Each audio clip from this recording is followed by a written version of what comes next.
les phases de la Lune, mais que c'est le lever de l'étoile Sirius, son apparition matinale dans l'axe du Soleil, donc dans une position particulière, on dit héliaque. Et dans cette position particulière, donc dans l'axe du Soleil, la planète Sirius annonçait la saison des crues.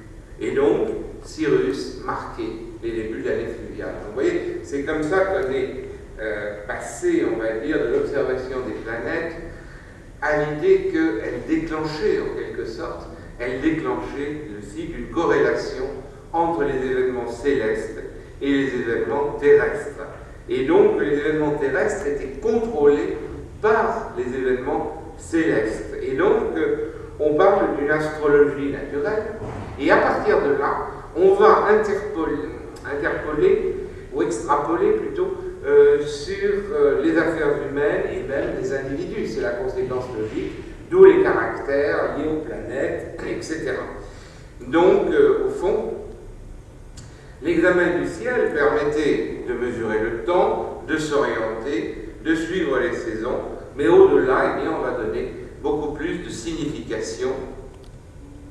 En même temps, bien sûr, on étudie les mouvements des astres, et donc il y a une dimension scientifique dans ces mouvements des astres. D'un côté, les reflets de la croyance, donc, et en particulier de cette idée qu'il y a un déterminisme à partir des phénomènes célestes sur les phénomènes terrestres, et de l'autre, donc, l'observation des planètes, le fonctionnement, c'est-à-dire l'astronomie.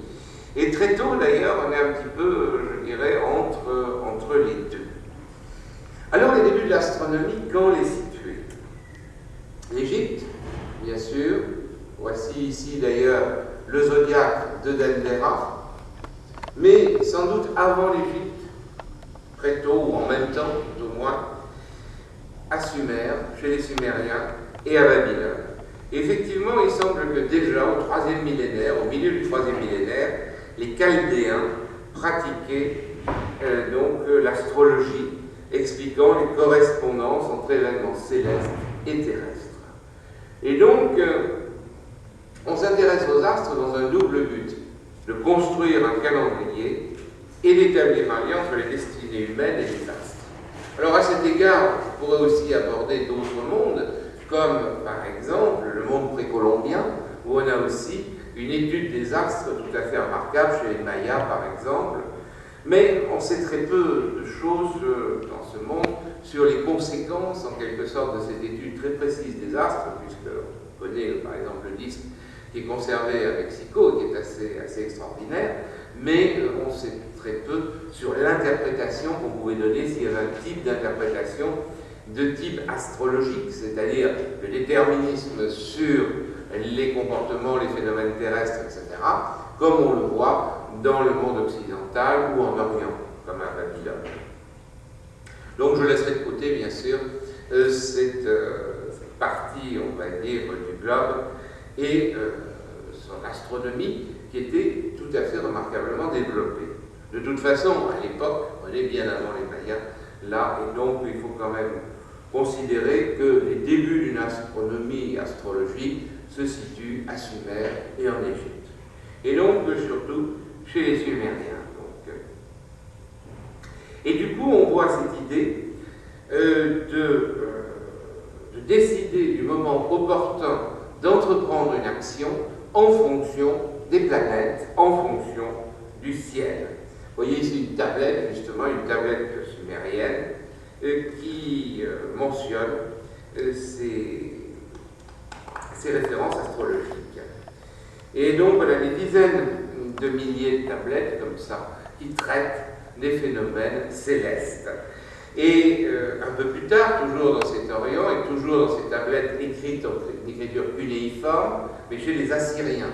Chez les Assyriens, qui sont grand empire, un peu plus tard, après les Sumériens, Ashurbanipal avait plusieurs milliers de tablettes d'argile, et dont certaines d'ailleurs reprenaient des tablettes plus anciennes et qui traitaient de cela. Et je ne résiste pas au plaisir de vous lire la traduction d'une de ces tablettes.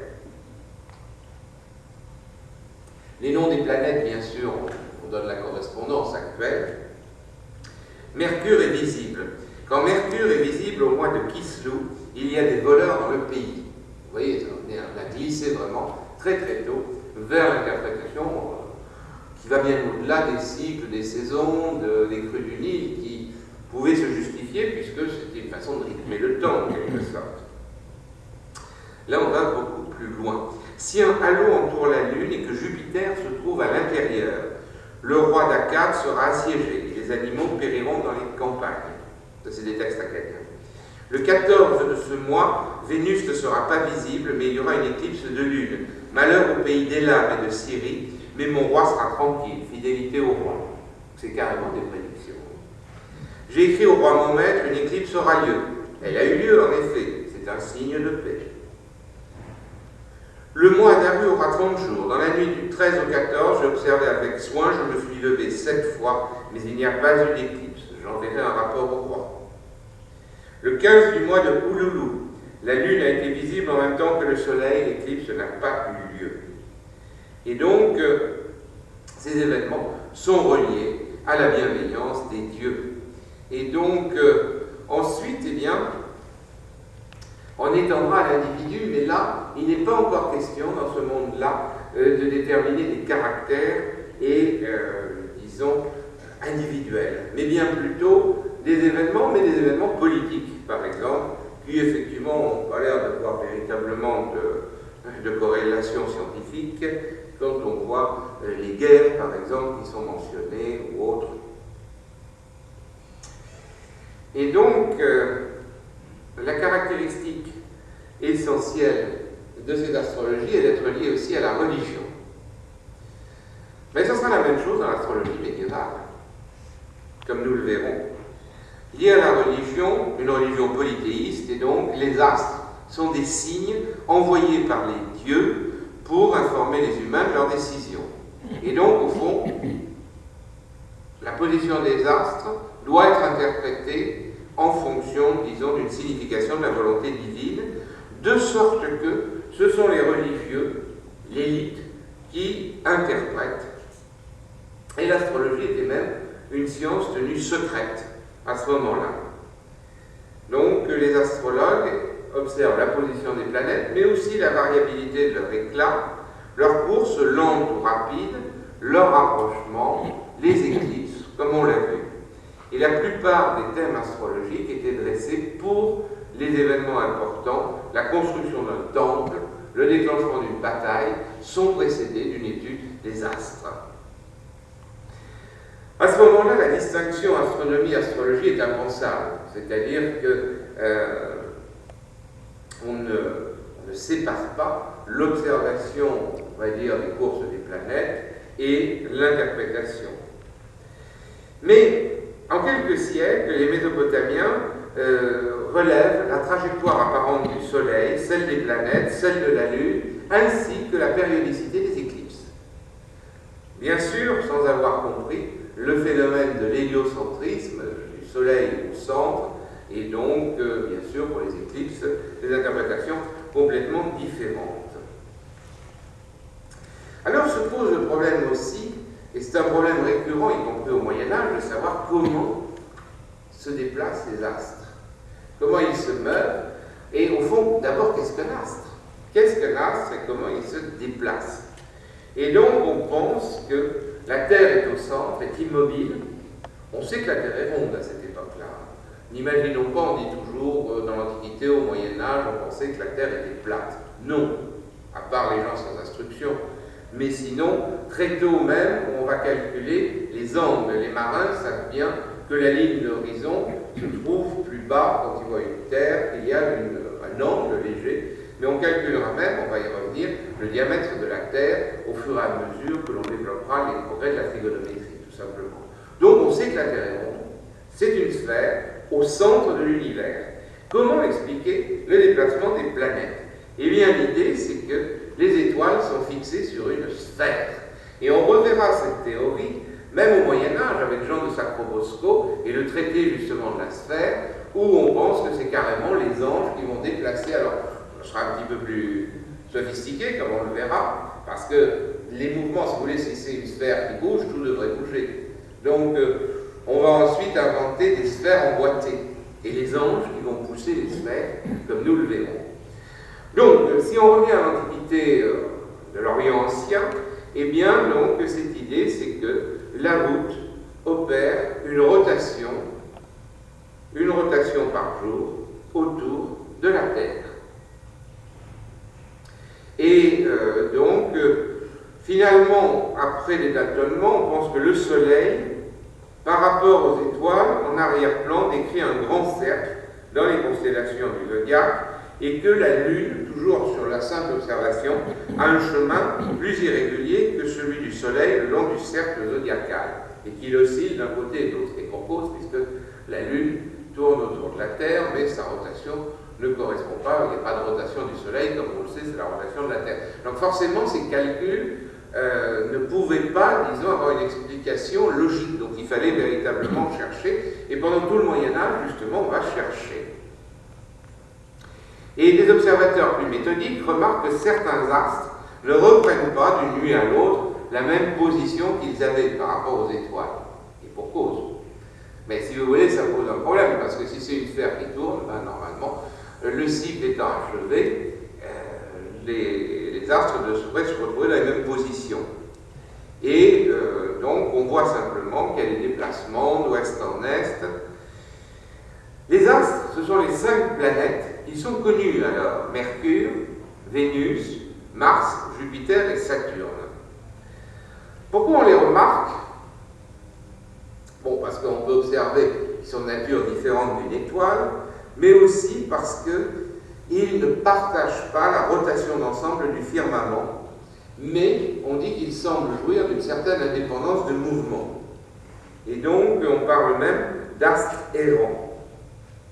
D'ailleurs, planète, en grec planétès, vient de errant. Donc, des voyageurs du firmament. Et du coup, pour expliquer ça, parce qu'au fond, bon, vous avez une sphère qui tourne, soit des étoiles, très bien, parfait, mais comment expliquer quand même ces planètes qui vont se balader, qui errent, etc. Alors, c'est là où on va faire intervenir les dieux, tout simplement, et on va même diviniser les astres pour dire que chaque astre représente un dieu. Et donc, bien sûr, ensuite, on se débarrassera des dieux dans l'astrologie médiévale. On va garder évidemment les dieux antiques, mais on gardera cette idée que le pouvoir des dieux, donc, caractérise la planète, et ce pouvoir, c'est le caractère aussi.